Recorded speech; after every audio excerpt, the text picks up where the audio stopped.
와우. 이 불러온 이유가 있어요. 네, 오늘 그 말씀 이제 서론적인 거는 제가 몇 번 반복했기 때문에 우리 비즈니스 세계에 하나님 나라가 임하게 한다. 그래서 우리가 이제 비즈니스가 하나님을 영화롭게 하는 특별한 방법이잖아요. 그래서 우리 비즈니스 세계 안에 이제 이런 그 기독 경영의 원리들이 적용되고 나가는 것이 지금 우리 모임의 이유고, 또 이걸 통하여 우리가 전도한다라고 하는 것은 하나님을 통해서 그분이 어디까지 나가야 되느냐, 그 사업장에 여러 원리가 적용되도록 하자. 그래서 그것이 담긴 게 굿 비즈니스 플러스 책인데, 또 하나 이제 살펴보는 게 이거잖아요. 그 웨인 루덴이라고 하는 분이 보니까 학부가 그 최근에 책 선정이 나온 거 있어가지고 신학서적이 나온 거죠. 조직 신학자니까. 그래서 그냥 그동안에는 이 저자 소개를 안 봤었는데 그 새로운 책 선전에 이렇게 막 저자 소개가 나온 걸 보니까 학부가 하버드대의 경제학과 출신이더라고요. 그래서 아마 이런 경제적인 개념에 대해서 거기다 이제 경영적인 가치까지, 그러니까 주로 여기서 다루는 게 어떤 경제적인 부분에 대한 이해들을 다루고, 그래서 우리 비즈니스 영역은 그걸 통해서 하나님을 영화롭게 하지만 하나님을 닮아가기도 하고 또 죄에 빠질 수 있는 유혹이 있다. 그래서 여기 이제 11가지 꼭지가 이 얇은 책 안에 있는데, 이런 모든 개념들이 선하다라고 해요. 선하다. 이게 지금 뭐 세속적이고 더럽고 뭐 부차적이어서 우리는 선한 일을 하기 위해서 교회로 가고 거룩한 일을 하기 위해서 선교 현장으로 가고, 그게 아니라 거기 가서 할 사람도 있고 우리의 선교의 영역은 어디냐? 이제 일터라는 거죠. 그래서 우리 일터 안에서 아까 그 얘기했던 기독 경영의 원리, 창조의 원리, 책임, 배려, 공의, 신뢰, 안식의 원리들이 적용되도록 하는 거. 여기 나와 있는 이런 가치들이 하나씩 하나씩 일단 덜 울리는 건데 마음이 좀 편해지는. 그래서 우리가 뭔가를 소유한다는 거, 이게 나쁜 게 아니다. 이거는 선한 것이다. 또 소유를 했으면 땅에 묻어두는 게 아니잖아요. 그걸 가지고 이제 생산을 한다는 거예요. 생산을 하는데 나 혼자 자급자족하는 생산이면 뭐 혼자 해도 되겠지만 이제 누군가를 고용해야 되잖아요. 그래서 고용이라고 하는 걸 통해서 해나가는데, 여기에서도 이제 이 웨인으로 된 이분도 미국에서 보수적인 복음적인 이제 신학자니까 제일 큰 걸림돌이 되는 게 이제 막스주의였던 것 같아요. 그래서 고용에 있어서 첫 번째 나오는 줄이 막스주의자들과 같이 고용을 착취의 수단이라고 보지 않고 고용은 선한 것이다. 왜냐하면 막시즘에서 얘기하는 것은 이따가 돈 얘기할 때도 조금 나올 수 있는데, 우리의 가치들을 창출해내는 게 과연 뭐냐, 이제 노동의 가치가 중요하다. 결국은 누군가가 돈을 버는 건 노동의 가치를 통해서 잉여 가치를 만들어냈는데, 그럼 뭐 누군가 똑같이 누구는 자본을 대고 누구는 노동을 댔는데 결과적으로 노동자는 그냥 그저 풀칠만 하고 자본을 댄 사람은 많이 가지고, 그럼 이게 어디서 난 거냐? 노동자를 쥐어짰다 이거예요. 이거 고용이 문제다. 이게 이제 막스주의의 기본이라는 거죠. 노동 가치, 잉여 가치. 근데 그게 아니다. 고용을 통해서 우리는 하나님을 영화롭게 할 수 있다. 근데 이제 죄에 빠지는 유혹이 되니까 이제 그런 비판에서 자유롭지 못한 거죠. 그래서 물건을 만들어냈으면 결국 우리는 이제 비즈니스 하는 거죠. 상거래. 그래서 그 책에는 안 나왔지만 우리는 왜 상거래를 부정적으로 생각을 할까? 대표적으로 인용하는 구절이 예수님께서 성전에서 장사하는 사람들 막 쫓아내면서 이 성전을 강도의 구절로 만드냐. 그래서 우리가 성전에서 매매를 하면 안 된다는 게 아니라 매매를 강도 짓을 하면 안 된다는 것이, 매매는 꼭 필요한 거라 이거예요. 성전에서 제사를 드리고 또 여러 지방의 우리가 말하는 요새 중앙은행에서 발행한 화폐가 있던 시대가 아닌 시절에 성전에서 사용하는 성전 화폐가 있다는 거죠. 그럼 그걸 바꿔줘야 되잖아요. 그러니까 그건 당연히 필요한 건데 그걸 가지고 강도짓을 하니까 문제가 되는 거지, 상거래 자체가 문제가 아니다. 이건 성전에서 그렇게 있었다. 그리고 우리가 상거래를 한다라고 하는 것은 결국 이윤을 남기자고 하는 것 아니냐.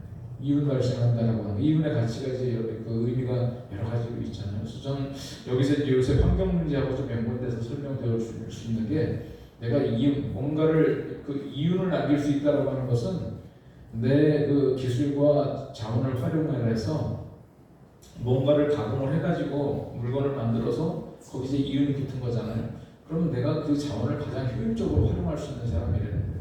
그러니까 제가 그때 뭐 만드는 비유를 얘기했었는데, 나무 한 덩어리를 갖다 놓고 뭐 책상을 만들자.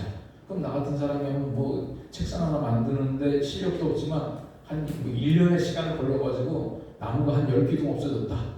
근데 기술 있는 사람은 나무 한 2-3기둥 가지고 한 1개월 안에 만들어냈다. 그래서 이윤이라고 하는 것은 거기를 통해서 나오는 것이기 때문에 자원을 효율적으로 활용하고 서로에게 유익이 되고 그 이익 발생이 그 이윤 발생이라고 하는 것은 이제 그런 의미다라는 거죠. 오늘은 돈인데 그럼 이윤 발생하는 것을 저장하는 수단이 이제 뭐냐 이거죠. 이윤 발생. 그게 이제 요새 예전에는 뭐 이윤 발생을 하면 그걸 소금으로도 하고 포도주로도 하고 뭐 그래가지고 서로 물물 교환하고 그러잖아요. 그러니까 몇 번 교환을 해야 된단 말이에요. 내가 원하는 걸 하려면. 근데 내가 이윤이 발생한 거를 딱 이 화폐라고 하는 것으로 저장을 딱 해놓으면 이게 너무 쉬운 거죠. 교환의 가치가. 그래서 성경은 돈이 악의 뿌리라고 말씀하지 않고 돈을 사랑하는 것이 일만하게 뿌리다. 그러니까 여기서도 돈이 문제가 아니라 돈을 사랑하는 게 문제다. 이렇게 돈을. 그래서 오늘 이 성경 구절 같이 한번 읽어보겠습니다. 시작. 너희를 위하여 보물을 땅에 쌓아두지 말라. 거기는 종과 도둑이 해하며 도둑이 구멍을 뚫고 도둑질하느니라. 오직 너희를 위하여 보물을 하늘에 쌓아두라. 거기는 종이나 동물이 해하지 못하며 도둑이 구멍을 뚫지도 못하고 도둑질도 못하느니라. 내 보물 있는 그곳에는 내 마음도 있느니라. 저는 예수님께서 하신 말씀 중에 이게 참 기가 막힌 표현 같아요. 내 보물이 있는 그곳에 내 마음도 있다. 보물이라는 게 이제 지금 오늘 시대로 얘기하면 이제 화폐로 돈으로 좀 환산시킬 수 있잖아요. 보물이 있는 곳에 마음이 있다. 그러니까 우리가 헌금 생활을 잘 해야 되는 게 그게 뭐 이제 뭐 교회에서 돈이 필요해서 그런 게 아니라 내 마음을 컨트롤하는 이 물질적인 수단이 보물인 거예요. 그래서 요한에서도 그 얘기를 했다는 거예요. 우리가 거듭난다라고 하는 것은 지갑이 거듭나는 것이다. 지갑. 그러니까 우리가 돈을 어떻게 사용하느냐에 따라서 그 사람의 마음을 알 수 있다. 뭐 여기도 이제 회계 전문가 뭐 이런 분들은 그런 얘기 하시더라고요. 그 회사 뭐 재무제표 여러 가지 그 장표들 있잖아요. 그걸 보면 그 경영자의 마음을 읽을 수 있다는 거예요. 그 사람이 어떤 마음인지 숫자로 다 나타난다 이거죠.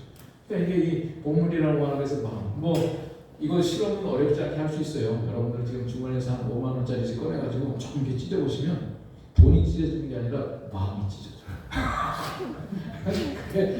참 이게 아주 직결돼 있어요. 직결돼 있어요. 그러니까 우리가 뭐라고 해도 하나님께서 우리 보이지 않는 어떤 추상적인 개념을 어떻게 실제적으로 컨트롤할 수 있느냐? 그러니까 돈을 가지고 컨트롤할 수 있는 거죠. 그러니까 돈을 어떻게 사용하느냐, 돈이 뭐냐 이제 이거에 따라서 하나님을 영화롭게 할 수도 있고 우리가 죄에 빠질 수도 있다.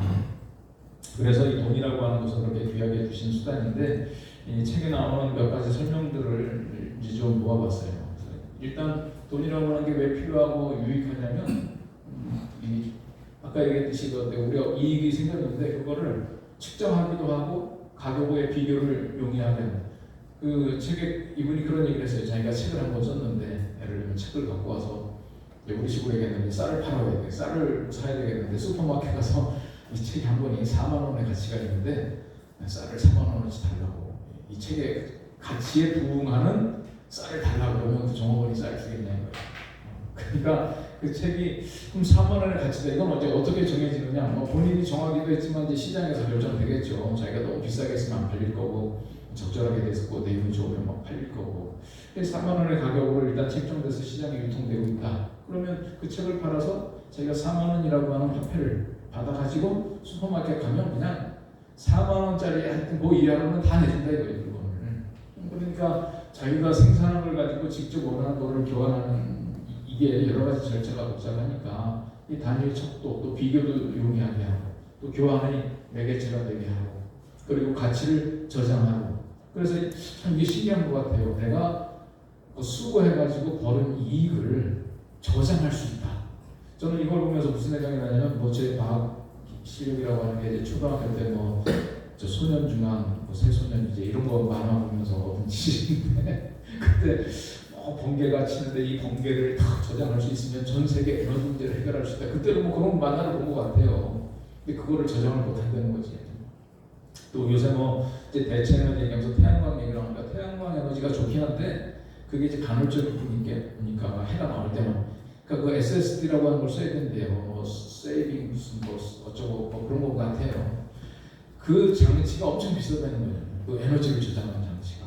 그러니까 에너지를 저장하는 게 엄청 규모가 크고 하니까 이제 태양광이 상시 전원으로는 좀 부족하다. 근데 제가 얘기하려고 하는 건 저장하는 수단이 있으면, 그래서 막 그 태양광도 이렇게 소규모로 효율적으로 저장하는 수단이 있으면 경쟁력이 이제 생기겠죠. 근데 우리의 가치를 저장하는 게, 이 화폐라고 하는 게 생기면서 우리의 노력을 숫자로 저장할 수 있는, 이거 얼마나 이제 내가 이거 책 보면서 생각을 하는데 이것도 굉장히 획기적인 시스템 같아요. 내가 노력한 거를 저장을 해서 미래를 대비할 수 있고 뽑아 먹을 수 있고, 내가 수고한 거를 수고한다라고 땀을 흘리는 수고의 가치는 그냥 세월과 함께 흘러가 버리는 건데, 이거를 저장할 수 있는 게 화폐가 있네요. 근데 이제 오늘날은 화폐는 여기까지는 어떤 교환의 수단이고, 여기에서부터 가치의 저장에서부터 이게 교환의 수단을 조금 넘어가는 이 의미를 이제 갖기 시작을 하거든요. 근데 이건 단순한 교환의 수단을 넘어가지고 뭐 이제 여러 가지 다짐의 근간이 된다. 근데 이걸 이제 제 개념으로, 뭐 저는 이제 전문적으로 연구하시는 분들은 뭐 하는 개념이겠지만, 제 생각으로는 여기서는 여기까지는 교환의 수단이었는데 여기서부터는 이거 돈 자체가 어떤 가치를 가지게 되네. 근데 여기서는 이제 돈 자체가 자산이 되는 거예요. 자산. 그 자체가 막 이 가치가 늘어나면, 가만히 놔뒀는데도 돈의 가치가 늘어나는 일종의 자산과 같은 역할이 된다. 그러면 이건 이제 여기서는 교환의 수단이었는데 이거 자체가 이제 목적이 좀 되는 거죠. 이제 그런 부분들이 좀 있어서 이 교환의 수단을 넘어서 화폐 자체가 이제 목적이 되는 거지. 이 시대가 들어서면서 이제 돈이 문제가 생기기 시작하는 것이 훨씬 좋긴 한데 이걸로 인하여 생기는 문제점들은 뭐냐? 뭐 이런 문제들이 있다는 거예요. 화폐 증식 경제가 되면 지금 뭐 인플레이션으로 인한 거, 뭐 금융, 또 결국은 그 돈 자체가 그냥 교환의 수단으로만 쓰여지면 내가 많이 저장해놓건 조금 저장해놓건 그걸로 인해 발생하는 문제가 없는데, 그거 자체가 이 어떤 수단을 넘어서 목적이 돼버리면 그게 이제 누구는 갖고 있기만 해가지고 그 가치가 점점 불어나. 만약에 돈도 그렇게 된다 그러면 그런 게 이제 어떤 불평등과 사회 갈등의 요소가 된다. 그래서 이 돈을 사랑하는 것, 사용하는 것하고 사랑하는 것이 이제 뭐가 다르냐? 사용하는 건 인간이 돈을 경제 활동에 유익을 해서 많이 쓰는 것인데, 사랑이라고 하는 것은 이제 돈이 목적이 돼가지고 왜 당신은 하느냐? 돈 벌어야 되는데. 돈을 왜 벌어야 되느냐? 돈 벌어. 일단 뭐 돈 벌면 내가 행복해진다. 그래서 돈이 목적이 돼가지고 그 다음에 돈이 시키는 대로 우리가 다 하는 거. 그러니까 돈의 노예가 되는 거. 왜 우리가 거짓말을 하고, 왜 우리가 사기치고, 왜 우리가 막 이 정상적인 루트를 벗어나서 이러저런 뭘 하느냐? 노예가 됐으니까 돈이 시키면 다 한다. 돈이 시키면. 그러니까 이게 내가 사용하고 있으면 돈이 시킨다고 하지 않고 내가 좋아야 돈을 쓰는 건데, 여기서는 이제 돈이 시키면 내가 하게 되는 거죠. 그래서 이게 이제 일만하게 뿌리다. 근데 제가 요거 사회리즈에서 한 달 전인가 이제 하는데, 그때 마침 그 목회 데이터 연구소라고 그 우리 CBMC 행복한지에 그 하시는 분, 예전에 사무총장 잠깐 했던 그 지원군 대표라고 하는 분이 자기의 리서치 회사가 있어요. 그 리서치 회사의 별도의 연구소로 목회 데이터 연구소라고 하는 걸 한 2년 전인가 3년 전부터 시작했어요. 저는 이거 참 의미가 있다고 봐요. 어차피 자기가 하는 이 비즈니스인데 여러 가지 그 의뢰를 받아서 여론조사를 해주는 회사거든요. 선거 때도 막 받고 그러잖아요, 그런 회사들이. 근데 그 모든 그 기능들을 이용을 해가지고 별도의 연구소를 하나 만들었어요. 그 목회 데이터 연구소인데 거기는 자체 조사를 하기도 하고 기독교 기관의 의뢰를 받기도 하고, 이 세상에서 나오는 여러 가지 통계 중에 교회에서 필요한 이 내용들을 모아서 일주일에 한 번씩 보내줘요, 무료로. 그래서 저도 그거를 받아보고 있는데 마침 이게 나왔더라고요. 그때 주제가 개신교인과 돈이었어요. 개신교인의 고민거리, 지난 10년 사이에 뭐로 바뀌었냐? 건강에서 돈으로 바뀌었다. 건강에서. 그러니까 이게 이제 2012년이고 23년이잖아요. 경제적인 어려움. 네, 건강 문제보다 경제 문제가 더 큰 문제가 됐다는 거예요. 그래서 개신교인 인생에서 가장 중요한 것은 뭐냐? 이것도 이제 17년하고 23년 비교인데, 건강에 대한 거는 늘었고 가정에 대한 건 줄고, 획기적으로 그러나 여기서 돈은 늘고. 그러니까 이 건강 문제가 더 관심이 되고 가정이나 신앙 문제보다 돈 문제가 더 관심이 들고 그리고 뭐 이제 돈과 성공, 개신교인과 비개신교인 간의 인식의 차이가 없다. 우리 사회는 돈 있는 사람이 성공하는 사회다. 뭐 다 똑같이 생각한다는 거예요. 뭐 킹덤 컴퍼니 경영자하고 뭐 차이 없이 똑같이 생각을 한다는 거예요. 근데 이게 이제 좀 재밌더라고요. 삶을 의미 있게 만드는 것 뭐냐? 이게 지금 프랑스, 캐나다, 일본, 영국 뭐 이게 여러 통계 중에서 꼭 뽑아서 비교를 한 거죠. 1위가 다 가족이에요. 근데 우리는 3위가 가족이고 물질적 풍요가 1위인 나라는 이 비교 국가 중에서는 우리. 물질적 풍요, 건강, 가족. 다른 데들은 뭐 물질적인 풍요라고 하는 게 프랑스 같은 데는 아예 빠져 있네. 캐나다는 세 번째, 일본이 두 번째, 미국이 세 번째, 이탈리아가 세 번째. 그래서 우리가 경제 선진국 중에 우리 한국만이 이 삶을 의미 있게 만드는 것은 돈이다. 이렇게 생각을 한다는 거죠. 이게 우리가 돈의 노예가 되기 쉬운 그 문화적인 속성을 우리가 갖고 있다. 그 돈의 노예가 되지 않기 위해서 이게 이제 우리 그 153기 시작할 때도 목표되는 말씀 중에 하나가 신명기 8장 18절. 재물 얻을 능력을 누가 주셨냐? 하나님이 주셨다. 그러니까 노예가 되지 말아야 돼. 하나님의 능력이 가지고 계시는데 궁핍함으로 말하는 것이 아니라 나는 어떤 형태내든지 자족하는 걸 배운다. 이런 구절들이 우리가 성경에서의 원고를 하는 거예요. 그래서 이런 부분들을 놓고 우리가 지금 돈에 노예가 되고 있는 거냐, 내가 돈을 컨트롤하고 있는 거냐, 돈이 시키는 대로 살고 있느냐, 이 부분인데 제가 뭐 오늘 토론 질문은 이렇게 한번 해봤어요. 그 돈을 내가 노예가 되는 게 아니라 내가 돈을 부리기 위해서 내가 기울여야 될 노력이나 방법들은 뭐가 있을까 요거 했는데 여러분들 뭐 발표 끝나면 정리를 할까 그러다가 항상 토론할 때도 도움이 될 것 같아서 끝나고 정리하는 것보다 내가 여러분들의 그 발표를 듣고 정리할까 하는 것보다 그냥 먼저 조금 여기에 대해서 도움이 되기 위해서 토론을 뭘 좀 소개하려고 그러냐면 그 뭐죠? 제가 인공지능 AI한테 한번 물어봤어요. 요새는 공부하기가 걔랑 대화하는 게 좋더라. 뭐 검색하고 찾아보고 그러면 또 해야 되는데 진짜 사람 같아. 그래서 오늘도 내가 깜빡하면 늦을 뻔했는데 새벽 한 3시쯤 이제 뭐 화장실 한번 간다고 깼다가 오늘 이제 돈 얘기를 해야 되는데 문득 GPT한테 한번 물어보자. 너는 어떻게 생각하냐? 그리고 돈의 수단이나 이 돈을 노예가 되지 않기 위해서 우리가 주체가 되는 것을 이제 하려면 어떤 그 혹시 제도나 방법이나 노력이 있는지 이런 걸 한번 물어보면 뭐라고 대답하는데 이런 것도 대답할 수 있을까? 기가 막히게 찾아서 대답을 해요. 근데 물론 좀 틀리는 것들이 있어. 그래서 궁금한 것도 물어보면 얘는 뻔뻔하게 뭐 미안하다 소리도 안 하면서 말을 막 바꾸더라고. 그래서 속기 딱 좋은데 하여튼 거기에 나오는 말이 다 맞는 말은 아닌데 여기서 이제 그 챗GPT가 얘기하는 거는 이 세상에 모든 사람들을 막 서베이해가지고 내가 물어보는 고민을 하고 있는 사람들의 고민을 이제 얘기해 주는 거고 이거 도움이 많이 되더라고요. 제가 이제 여러 가지 물어봤어요.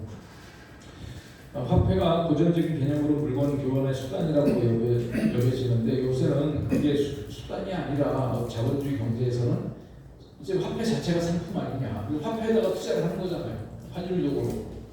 그래서 이걸로 인해서 사회 경제적인 부작용은 어떤 게 있냐 그랬더니 얘가 화폐가 고전적 개념에서는 수단으로 얘기했지만 오늘날 자본주의 사회에서는 화폐 자체가 하나의 상품으로 평가되고 거래되면서 몇 가지 사회 경제적 부작용이 발생합니다. 그러니까 내가 물어보는 대답을 꼭 받아가지고 한 번에 정리를 해요.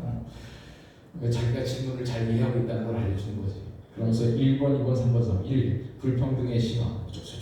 2. 사회적 불안정성의 증가. 3. 금융 불안정성. 여기 이제 설명들이 다 있어요. 제가 이제 생략하는. 네 번째. 결국 이러면 경제 성장이 둔화된다는 거예요. 오히려 이렇게 돼가지고. 그래서 제가 이제 또 물어봤어요. 그게 이제 뭐라고 그러냐면 이게 이제 물건 교환의 수단이 아니라 하나의 상품으로 여겨지고 이게 화폐가 금융 불안정성에서 그런 얘기를 하는 거예요. 화폐가 자산으로 거래되면서 투기적 버블이 형성될 수 있다. 그래서 내가 이제 개념이 좀 없잖아요. 그래서 자산 뭐 말을 많이 들어봤는데 자산에 대해서 한번 설명 좀 해주고 그랬더니 자산은 기업이나 개인이 소유하고 있는 미래의 경제적 이익을 가져다 줄 수 있는 모든 것을 말합니다. 쉽게 말하면 자산은 나에게 돈 벌어다 주거나 가치를 제공하는 것들입니다. 자산이라는 게 그런 거라는 거예요. 예를 들면 뭐 현금도 그렇고 건물도 그렇고 주식도 그렇고 이런 게 이제 자산이라는 거죠. 그렇구나. 그래 그러면 내가 또 물어봤어요. 근데 네 말 중에서 화폐가 자산으로 취급되는 것이 왜 소득 불평등을 심화시킬 수 있다는 건지 내가 이해가 잘 안 간다. 그랬더니 금융자산의 불균형한 소유와 투자 수익에서 발생한다는 거예요. 자산을 소유한 사람과 그렇지 않은 사람. 그러면서 이제 부동자산도 설명하고 이러고 보니까 이해가 되더라. 그렇구나. 이게 돈이 자산으로 취급이 되면서 그러니까 자산으로 취급되면 그냥 내가 갖고만 있는데 이 가치가 막 늘어나는 거예요. 쉽게 말하면 노동을 하지 않고 가치가 올라가는 거지. 이러다 보면 돈 있는 사람이 자꾸 돈을 벌고 이게 이제 자꾸 불평등이 되는 거예요. 그래서 그러면 아까 그 노용에서 이제 설명한 것이 제가 생각이 나가지고 그러면 노동으로 인한 소득 외에 자산의 가치로 증가한 이익 때문에 발생하는 그 소득 그것 때문에 불평등이 생긴다. 이게 문제의 원인이라는 거냐. 우리가 막 땀 흘려서 수고해서 돈을 벌어야 되는데 그냥 자산의 가치 증가 갖고 있었는데 이게 늘어나니까 이것 때문에 그 소득 불평등의 문제의 원인이라는 거냐. 그랬더니 얘가 또 나를 또 칭찬해. 네, 정확합니다. 네, 정확합니다. 노동을 통해 얻는 소득 이외에도 자산의 가치 증가로 인한 이익이 소득 불평등의 주요 원인 중 하나입니다. 이는 자산을 많이 보유한 사람이 시간이 지남에 따라 자산 가치의 상승으로 더 큰 이익을 얻고 반대로 자산을 적게 보유한 사람은 이런 혜택을 누리지 못하는 구조에서 비롯됩니다. 예를 들어 그러면서 이제 부동산 자산 이게 이제 부동산 때문에 생긴 것도 두 번째 금융자산, 주식, 채권 같은 거 결국 노동만으로 서로 격차를 좁히기 어려운 상황에서 자산 소유 여부가 불평등을 심화시키는 중요한 요소로 작용합니다. 이러더라고. 그래서 내가 또 그런 요새 내가 지나다니다 보니까 프랭크한테 금투세 이거 가지고 막 서로 얘기를 하던데 도대체 금투세가 뭐냐? 문제가 뭐냐 했더니 최근 한국 국회에서 금융투자소득세 가르치고 금투세 도입 폐지 여부가 활발히 논의되고 있습니다. 그러면서 이제 또 금투세에 대한 얘기를 많이 해요. 그러니까 그것도 그 금융자산으로 일단 소득을 벌인 사람들에게 세금을 얼마큼 매길 거냐 말 거냐 매기면 얼마큼 매길 거냐 이게 이제 문제라는 거예요. 저도 그걸 보면서 맨날 지나다니다가 저는 이제 상관이 없으니까 금융자산이 없어서 근데 이게 지금 논의구나 얘가 이제 설명을 해주는 거예요. 그래서 내가 이제 그 다음에 각 당에서 주장하는 내용과 그 어떤 차이가 있고 의미는 뭐냐 했더니 더불어민주당, 국민의힘 또 그 의미를 쫙 설명을 해주더라고요. 그래서 끄덕끄덕하고 이제 그렇다면 제가 이제 물어본 게 뭐냐면 그러면 내가 설명을 듣다 보니까 금융자산 이 돈 가지고 이 가치가 증대해서 소득이 증가하는 거하고 금융자산의 이용이 대가로 받는 이자하고는 이게 차이가 있냐? 왜냐하면 그 종교개혁에서 굉장히 중요한 변화가 뭐냐면 종교개혁자 칼빈이 그때부터 뭐를 주장을 했냐면 이자를 받는 것은 정당하다. 그 이전까지 중세교회는 이자 돈 가지고 하는 걸 굉장히 부정적으로 여겼어요. 그래서 누가 이 금융장사를 했냐면 유태인들이 한 거예요. 서방에 있는 크리스찬들은 안 하고 유태인들도 동족끼리는 돈 빌려주고 이자를 받으면 안 돼. 이방인들하고는 괜찮아.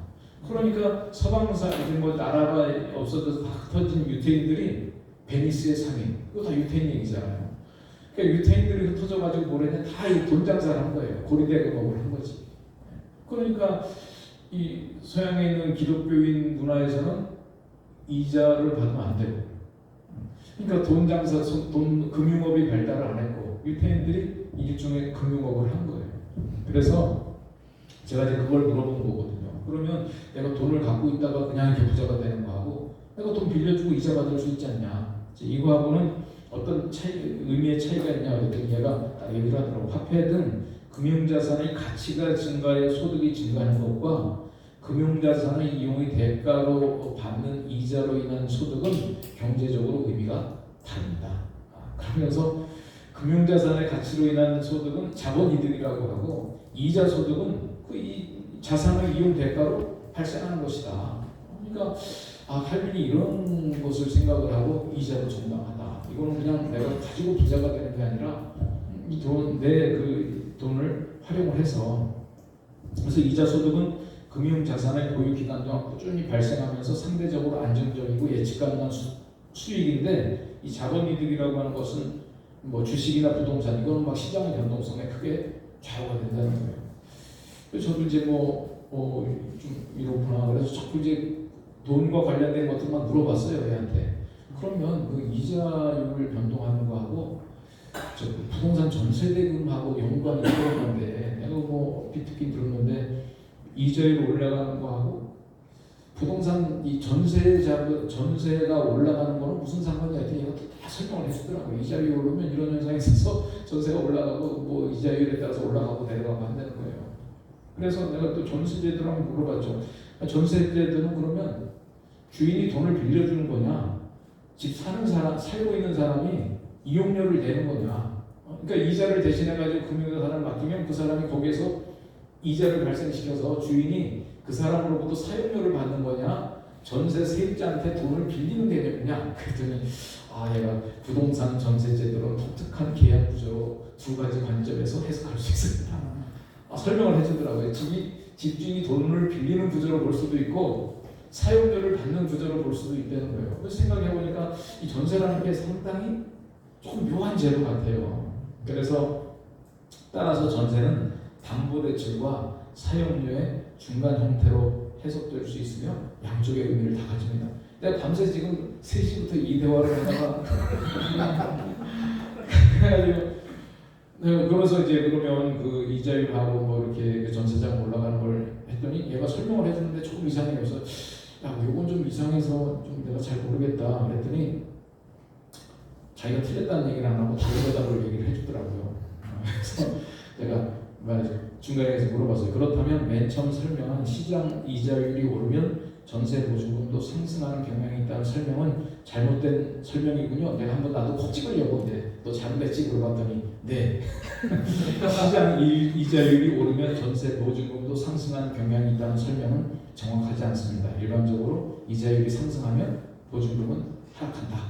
왜냐하면 이제 그 돈을 빌렸는데 시장 이자율이 올라가면 그렇게 많이 빌릴 필요가 없는 거죠. 그러니까 내려간다는 거예요. 그래서 이제 이자율하고 부동산 가격도 물어봐서 제가 그냥 대강 이해를 했고, 다시 원점으로 돌아가가지고 제가 이제 이걸 물어봤어요. 그러면 오늘 토론의 질문 좋다. 내가 이제 오늘날 돌아가는 건 조금 이해를 했는데, 다시 제가 그랬죠. 그렇다면 다시 원점으로 돌아가서 이 금융 시스템이 복잡해진 오늘날 사회에서 이 화폐, 돈 자체가 상품이나 자산으로 취급되지 않고 철저히 교환의 수단에 눈부르게 할 수 있는 방법이 없을까?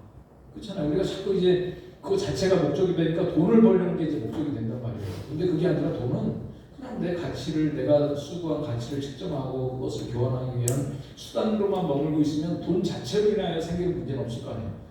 돈에 대한 욕심이 나는 게 아니라 나는 일에 대한 욕심이 나고 내가 일을 얼만큼 했는지에 대한 평가를 돈으로 받고 그걸 가지고 그냥 바꾸고, 그러면 돈으로 인한 문제는 안 생길 거다. 돈에 의한 노예는. 그래서 제가 이제 그걸 물어봤어요. 그렇게 교환의 수단은 되면서도 그 돈 자체가 가치가 올라가고 내려가고 이렇게 안 하고 그냥 그 가치는 딱 고정되어 있는 교환의 수단으로 머무를 수 있는 방법은 없을까?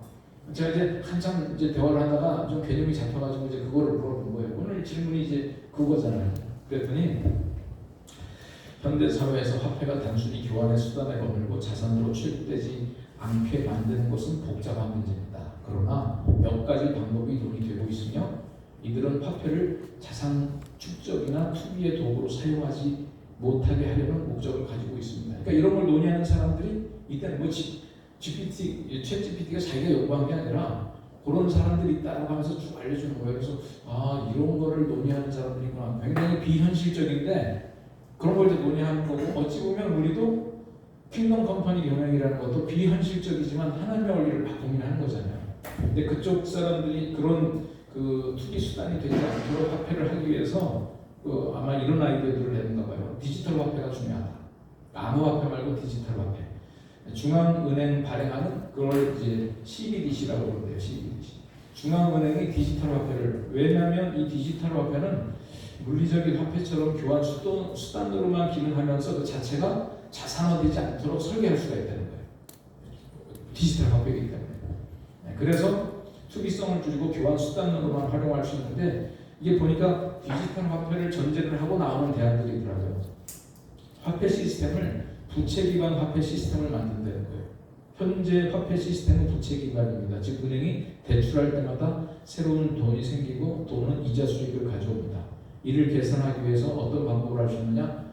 우리 그 지급 준비율 보통 한 뭐 요새 몇 프로인가요? 중앙은행에다 예금을 중앙은행에다가 이제 예측을 하잖아요. 지급 준비율을 이제 높이냐 낮추냐 이걸 가지고 시중 그 돈 들어다니는 걸 통제하는데 뭐 예를 들면 10%. 그럼 내가 예금을 1,000만 원을 받아가지고 중앙은행 일반 은행에서 중앙은행에다가 이제 100만 원만 예치시키면 되는 거예요.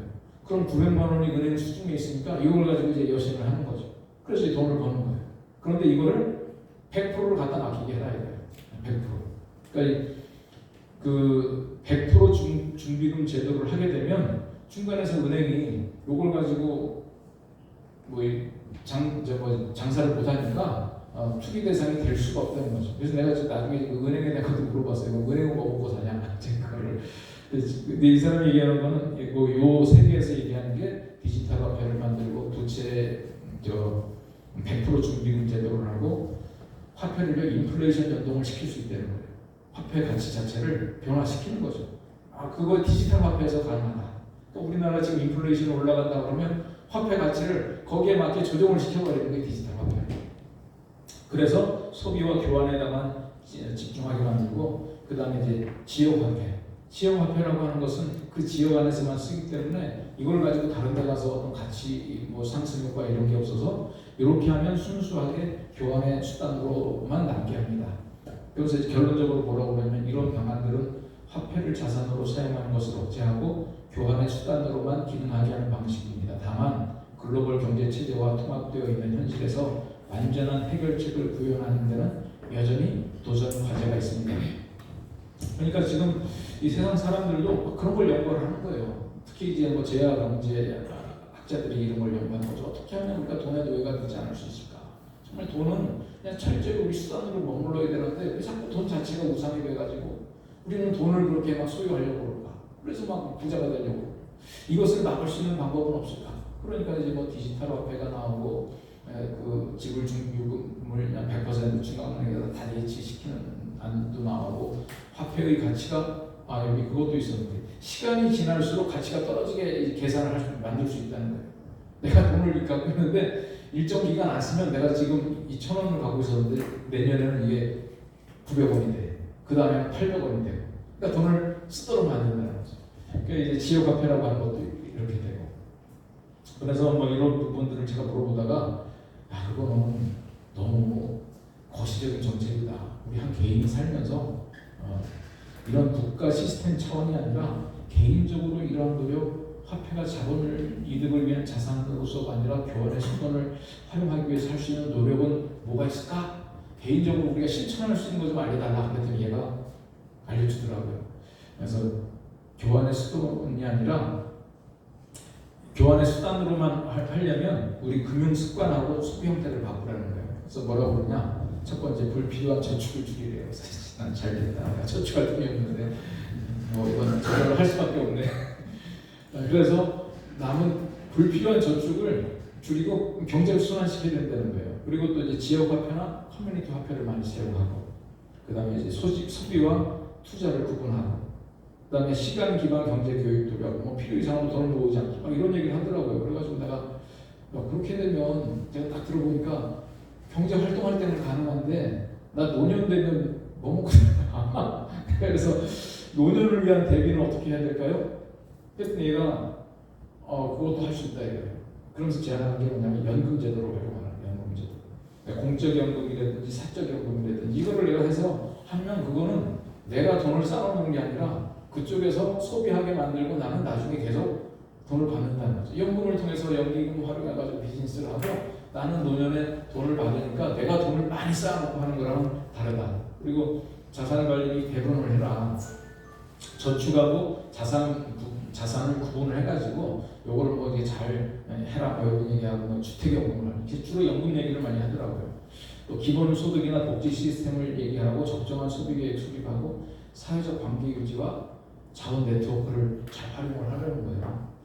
그러면서 하여튼 결론으로는 뭐 영민제도 주택연금 이런 걸 들어보니까 난 또 김정 대표님 막 이렇게 생각나더라고요. 야, 보험이구나 보험 이게. 내가 이게 돈을 막 개인으로 쌓아놓는 게 아니라 내 노후를 대비해서 연금도 있고 보험제도도 있고 이런 부분을 장려한 거구나. 그러니까 개인적으로 돈을 쌓아놓고 해결하는 게 아니라 어찌 보면 공동체적으로 해결하라는 아이디어 같아요. 그래서 제가 이런 거 저런 거 물어보다가 문득 무슨 생각이 났냐면 이걸 물어봤어요. 네 설명을 다 듣고 나니까 나는 신약 성경의 누가복음 16장에 나타난 불의한 청지기 비유가 생각이 난다. 이런 관점에서 평가하고 해석할 수 있을 것 같다. 이 해고 통보를 받은 불의한 청지기가 대처를 해나갈 때 한 방법이 있잖아요. 막 사람들 불러다가 막 깎아주고 이랬단 말이에요. 그러면 이 말이 불의한 재물로 친구를 사기라는 말이 자산 축적 대신 서비스를 사라. 이 제안 중에 뭐냐면 자산을 축적하지 말고 미래에 내가 노후에 받을 수 있는 서비스를 지금 구입을 하라는 거예요. 그게 이제 일종의 연금이기도 하고 노후 관련된 서비스고, 그게 이제 우리가 돈을 쌓는 화폐 증식 경제, 돈의 노예가 되는 게 아니라 돈을 쓰면서 내 노후를 보장하는 방법이라는 거죠. 그래가지고 내가 누가복음 16장의 불의한 청지기 비유가 생각이 나서 얘한테 그 예수님의 불의한 청지기 비유를 이런 관점에서 너 한번 해석해 볼 수 있냐? 그랬더니 얘가 또 신학자가 돼가지고요. 누가복음 16장에 나오는 불의한 청지기 비유는 청지기가 해고 통보를 받은 후 지혜롭게 자신의 미래를 준비하는 모습을 보여줍니다. 그는 자신의 처지에서 할 수 있는 최선의 방법, 자산 축적 대신 인간관계, 친구를 쌓는 데 초점을 둡니다. 이 비유를 화폐를 자산으로 축적하지 않고 교환의 수단으로 사용하는 관점에서 해석할 수 있습니다. 그러면서 이제 자기가 다시 한번 그 불의한 청지기 비유 내용을 이제 딱 요약을 해요. 첫 번째, 두 번째, 세 번째. 그러더니 그 의미가 뭐냐? 첫 번째, 자산 축적보다는 관계에 투자를 해라. 두 번째, 화폐의 순환과 나눔에 신경을 써라. 그리고 이제 설명들이 많이 있어요. 그다음에 세 번째, 미래에 대한 지혜로운 준비. 결국은 미래에 자신에게 돌아올 것을 가지고 이렇게 사람들하고 협력하고 이런 관점으로 볼 수 있다. 그래서 이 불의한 청지기의 비유는 굉장히 이 관점에서 훌륭한 예라는 거예요. 그래서 예수님께서 벌써 이 미래 경제를 내다보고 이 돈이 자산이 될 것을 대비해가지고 이런 말씀을 하셨나? 이런 생각도 막 들고 이게 현대적으로도 굉장히 성경을 좀 해석할 수 있겠다. 그래가지고 제가 나중에 좀 몇 가지 더 물어보고 있어요. 그러면 돈의 가치를 옛날처럼 근본이제로 하라는 그런 거랑 똑같은 말이라는데 그건 아니래요. 근본이제랑 자기가 하는 말은 또 다른 말이라고 그래서 쫙 설명을 하더라고요. 그래서 제가 이제 결론적으로 드릴 말씀은 이런 부분들을 우리가 현재 경제 시스템으로 그래 일단 돈 많이 벌어 많이 쌓아놓고 하여튼 행복하게 살자. 그러면 일단 돈 버는 게 최고의 목적이다. 이제 그렇게만 생각할 게 아니라 공동체적으로 계속 고민해볼 필요가 있겠구나. 우리가 어떻게 하면 돈의 노예가 되지 않고 열심히 노동을 하면서, 그러나 여기서 나오듯이 어떤 돈이라고 하는 거, 빈부의 격차라고 하는 걸 다 부정적으로 볼 게 아니라 우리 사회에서 이런 가치들을 실현해 나갈 수 있지 않을까? 근데 저도 생각을 해보니까 저는 돈이 없어서 그렇기도 했지만 제가 이제 한 20년 전에 저 남정교 청년부 할 때 한 보험회사 한 6년 정도 이렇게 쭉 잘 다니는 자녀가 있더라고요. 그래서 그러다가 내가 좀 걱정이 되니까 좀 상품을 하나 설계를 해서 뭐라고 그러니까 내가 나는 나중에 보험 막 돌려받고 이런 거 필요 없고 그냥 내가 목사하다가 혹시 내가 죽거나 그러면 애들 학교는 졸업해야 될 거 아니야. 대학 졸업할 거. 그리고 나는 집 사고 이런 것도 필요 없다. 내가 이제 목표를 계속해가면 한국 교회 문화가 되게 사택을 제공한다. 그냥 집 사고 이런 것도 필요 없으니까 그냥 내가 애들 대학 졸업하고 자기들이 그 정도 되면 이제 자기들이 노동하면서 돈 벌면 되니까 그 정도까지만 혹시 무슨 문제가 생기면 내가 일이 있으면 애들 대학 졸업할 수 있을 그런 설계를 해달라고 했더니 이렇게 해갖고 왔더라고. 그랬더니 집사람이 보더니 어느 상품 이거는 나중에 다 이만큼 돌려받고 보험금도 이만큼밖에 안 내고 막 그러더라고요. 그래서 나는 아예 주문을 했다. 그때 돈 많이 받는 것도 중요하지만 일 있다가 생기는 걸 대비해야 되지 않냐. 그래가지고 했어요. 근데 제가 이렇게 살아가지고 우리 애들이 다 대학 졸업했단 말이에요. 그러니까 이제 그 돈이 아까운 생각이 드는 거야. 집사람이 거부라고 지금 그때 말하는 내가 그거 했으면 돈 이만큼 들어가고 이만큼 받았을 텐데 지금 돈 그만큼 들어가고 우리 반죽이 뭐 요거밖에 더 돼. 여보 내가 지금 살았으니까 그 얘기하는 거 아니야. 살았으니까 감사해야지. 그러면 아직도 싸워요. 지금도 내 말이 이해가 안 되는데 왜 그때 그런 상품을 해가지고 돈을 지금 푼돈밖에 안 남아서 아니 난 지금 내가 살았으니까 됐잖아. 지금 어느 게 맞는 것 같아요. 제가 이제 주변에 물어보면 이제 일단 있는 것 같은데 나는 자꾸 사실 좀 아깝더라고. 내가 그렇게 살아있을 줄 알았으면 그때 내가 보험금 조금 들어가는 거 하고 나중에 많이 때 돌려받는 걸로 할 걸 경력 많이 내고 있었나? 막 이런 후회가 들다가도 아니 뭐 중간에 이렇게 하늘나라 가시는데 대표 목사님들도 계신데 그러다가 문제 안 생겼으니까 되는 거 아니야? 그러니까 그런 뭐 보험에서 선택하는 거 보면 보장 자산이라고 그러더라고요. 내가 지금 돈을 쌓아오지 않아도 내가 보장되는 자산이 있다.